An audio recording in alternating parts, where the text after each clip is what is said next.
kita masuk ke materi terakhir, Sistem Informasi SDM dan Manajemen SDM, yaitu tentang karir, motivasi, kepuasan kerja, etika kerja, dan pemberhentian.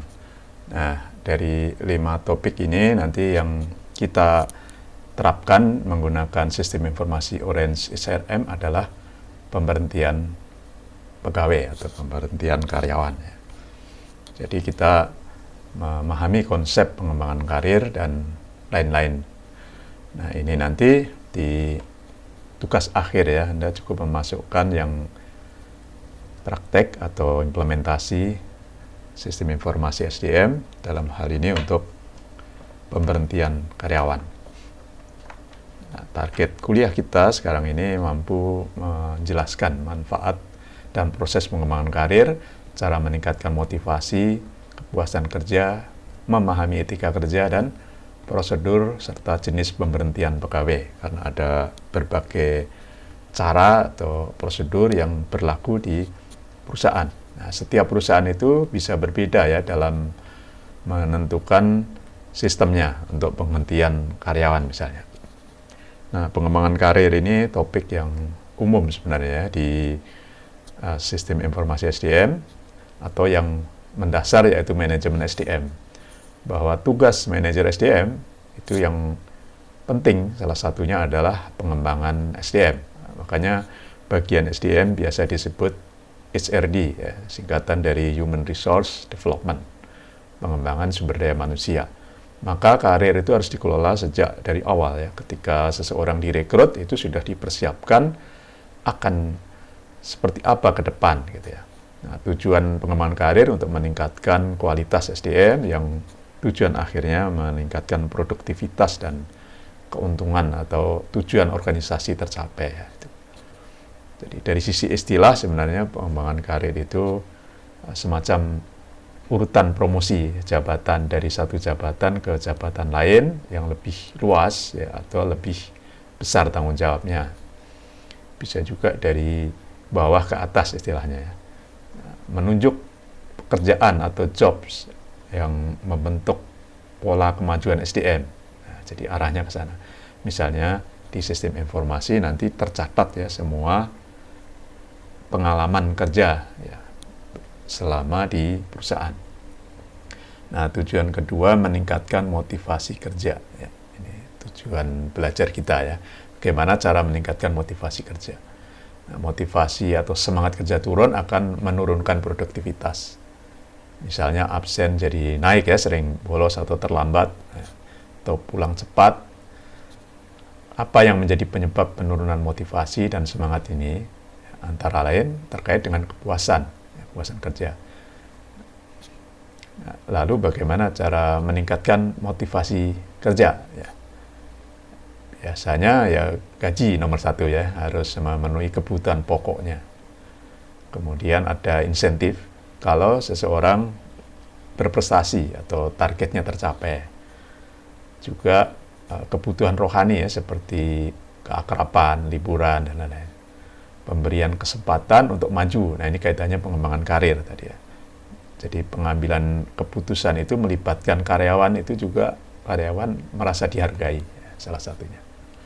Lalu yang ketiga, topik kepuasan kerja. Kepuasan kerja terkait dengan motivasi kerja. Jadi kinerja manajemen itu mempengaruhi kepuasan kerja. Pengaruh lainnya adalah lingkungan. Ya, jadi lingkungan atasan, misalnya teman sejawat ya, itu juga mempengaruhi kepuasan kerja. Maka manajemen SDM perlu mempertimbangkan dengan matang ya, memberi sistem dan prosedur yang membuat kepuasan kerjanya itu meningkat setiap saat. Nah, topik keempat yaitu etika atau suka disebut juga disiplin kerja. Jadi dalam perusahaan itu pasti ada disiplin ya, ada pedoman bekerja. Nah, baik yang sifatnya keras ya, biasanya ada punishment kalau dia melanggar, dan ada award kalau reward ya, kalau dia reward itu diberikan kalau dia berprestasi. Etika kadang lebih lunak ya, etika biasanya berlaku umum, baik etika untuk komunikasi, etika dalam rapat, etika dalam bekerja bersama ya, kerjasama misalnya ya, itu akan ada etika. Nah kalau disiplin yang lebih ketat biasanya soal waktu kerja, soal kedisiplinan tentang aturan yang lain, ya, baik itu hukum formal maupun hukum non formal yang berlaku di perusahaan dan sekitarnya. Tindakan terhadap disiplin itu bisa bersifat korektif, mengoreksi sifatnya. Jadi sudah terjadi kesalahan baru diperbaiki. Ya, misalnya dengan punishment tadi ya, itu mengoreksi yang kesalahan yang sudah terjadi supaya tidak berulang. Korektif dapat dilakukan secara bertahap, misalnya teguran lisan, sudah ditegur masih melakukan kesalahan, teguran tertulis, masih juga diskors misalnya ya, dipotong gajinya, bahkan kalau sudah sangat berat itu bisa diberhentikan. Jadi salah satu topik pemberhentian ini nomor 5 terkait dengan etika dan disiplin tadi ya. Jadi kalau kedisiplinnya rendah itu bisa jadi diberhentikan. Nah, pemberhentian itu bisa banyak alasan, bisa karena kesalahan fatal tadi ya, bisa juga karena kontrak sudah habis dan tidak diperpanjang, tidak ada pekerjaan lagi, atau tidak diperpanjang karena kualitasnya tidak memenuhi perusahaan ya, kebutuhan perusahaan dan lain. Nah, yang terakhir itu retired, pensiun ya, retired. Jadi kalau sudah usia misalkan di atas 60 tidak dibutuhkan lagi, maka dia dipensiunkan. Alasan lain mengundurkan diri ya, bisa jadi ya atas kemauan sendiri. Nah, berikut ini uji coba ya, kita implementasikan sistem informasi SDM untuk proses pemberhentian karyawan. Nah, biasanya setelah login kita kan masuk ke dashboard ya sebagai admin, klik PIM. Nah, PIM ini daftar karyawan atau Personal Information Management. Kita lihat karyawan yang ada, kemudian kita ingin mencoba dengan pemberhentian. Siapa yang akan diberhentikan? Nah, salah satu alasannya apa gitu ya, yang kita gunakan. Dan kita memberhentikan harus punya alasan. Bagaimana caranya? Kita klik karyawan yang akan diberhentikan. Misalnya ini Ahmad ya, staf pemasaran akan berhenti sebagai karyawan. Kita lihat di sini personal ya. Di bagian bawah ada job. Ya. Jadi seseorang itu dijadikan karyawan pasti memiliki job, memiliki pekerjaan. Job itu kalau di Indonesia kan jadi pekerjaan. Ada yang menerjemahkan sebagai jabatan. Sama saja, dia punya posisi. Nah, posisi, jabatan, pekerjaan sama ya. Nah, di posisi itu dia akan diberhentikan. Lihat di bagian bawah ya. Terminate ini ya, diklik terminate. Nah, di sini penjelasannya apa? Perhatikan ya. Daftar alasan pemberhentian ini sudah disediakan oleh Orange SRM. Jadi si pengembang atau programmer ya, para programmer Orange sudah menyusun seperti ini. Kita bisa menggunakan ini atau membuat sendiri tentu saja ya. Membuat sendiri nanti dari sisi sistem prosedurnya. Oke, asumsinya kita samakanlah ya, karena ini berlaku umum. Dalam bahasa Indonesia ya, ini paling bawah itu adalah pensiun. Ya, dan kita tadi membuat list juga di presentasi, paling bawah adalah pensiun. Nah, resign ini mengundurkan diri atas kemauan sendiri, self-propose, jadi mengajukan mengundurkan diri. Ini resign company requested, jadi alasan tertentu, kadang perusahaan minta karyawan misalnya karena melakukan kesalahan tapi tidak sangat fatal, tidak dipecat, tapi diminta mengundurkan diri. Karena perlakuan pecat dan mengundurkan diri itu beda ya. Kemudian di atasnya resign, ya ini hampir sama, cuma tanpa alasan. Kemudian karena physical disable, ya misalnya karena kecelakaan atau apa yang harus berhenti, juga lain-lain. Ya. Nah, let off ini yang karena pemberhentian. Ini biasa disebut PHK ya, nah, pemberhentian karena tidak ada pekerjaan. Nah, dan lain-lain, kita coba yang paling bawah ya, misalnya dia mengundurkan diri. Mengundurkan diri ya, suatu saat bisa dipekerjakan kembali. Ya.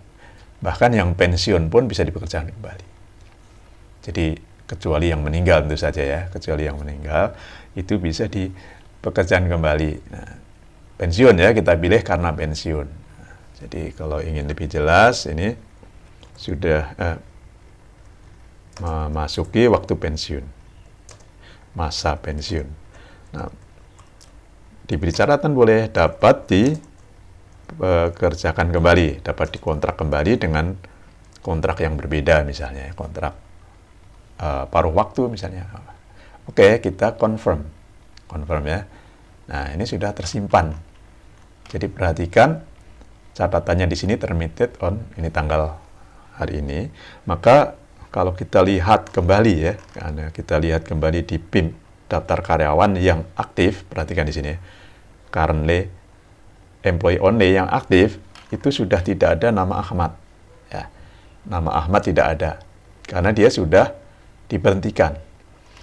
Kecuali kita lihat semua karyawan di sini, bukan hanya yang current employee ya, tapi past employee. Kita melihat hanya yang sudah tidak dikerjakan ya, kita set, kita langsung set tanpa nyebut nama akan muncul Ahmad. Nah, ini sudah di past employee, sudah berhenti ya, karyawan lama yang sudah tidak aktif. Kalau semuanya current and past employee, jadi semua karyawan baik yang sudah berhenti maupun yang aktif ditampilkan. Sekarang latihan terakhir adalah misal kita akan rekrut kembali nih yang sudah tadi diberhentikan ya Ahmad, kita klik, kemudian kita ingin rekrut kembali dengan sistem kontrak berbeda misalnya. Bagaimana caranya? Kembali klik data Ahmad di bagian job. Nah, di bagian job, nah di sini, jadi employee ini masih bisa diaktifkan ya, diaktifkan kembali. Jadi klik sini activate, langsung update ya, langsung diaktifkan. Nanti baru kemudian mengedit jabatannya ya, kalau setelah diaktifkan misalnya jabatannya berubah boleh saja ya. Jadi dengan cara di klik edit ini, di klik edit misalnya dia direkrut kembali tapi tidak di pemasaran misalnya, pindah ke bagian admin misalnya, administrasi sistem misalnya ya. Jadi statusnya yang tadinya karyawan tetap diubah menjadi kontrak misalnya. Oke, jadi sudah paham ya. Jadi cara mengembalikan karyawan yang sudah berhenti. Kita lihat hasilnya di sini ya, terakhir. Lihat hasilnya, sekarang nama Ahmad kembali muncul sebagai karyawan yang aktif.